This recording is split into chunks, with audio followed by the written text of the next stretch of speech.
si që përshkuat si që ka anë me një transmitim se kanë anë 124.000 pejgamber, Allahu Azza wa Jall nuk e ka gradu me pejgamber Allah deri sa ta merr një besatim.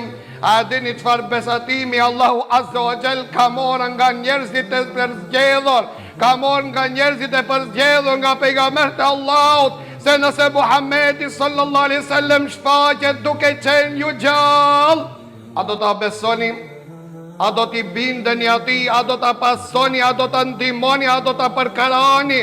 Pra të Allahu Azza wa Jall e boni hikmet që Isa i biri Merjemës të ngritet lart në qiell dhe në akhiri zaman të ju jenë ti cili përfaqëson të gjithë pejgambert e Allahut, sikur që ti thot që sikur të gjithë pejgambert e Allahut të kishin qenë gjallë, do të kishin vepruar siç po veproj unë, çfarë veproi Isa i biri Merjemës para çështje vëllezër të ndershëm, bëhet xhamat i një xhamatit pejgamberit Allahut, gjikon me shariatin e pejgamberit Allahut, para thonë të Imam Dhehebiu, sahabiu shoku i cili vdes i fundit, që është taku me pejgamberin Allahut, ka besu në ta dhe vdes me Islam, është Isa i biri Merjemës.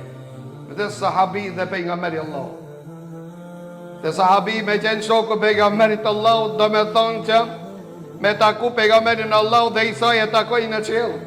Me besu pejgamberin Allah dhe me vdek në Islam, pra Isai është ai cili vjen në akhiri zaman për të vërtetu se pejgambert e Allahut e mojnë besatimin që ja kanë thonë Allahut Azza wa Jall.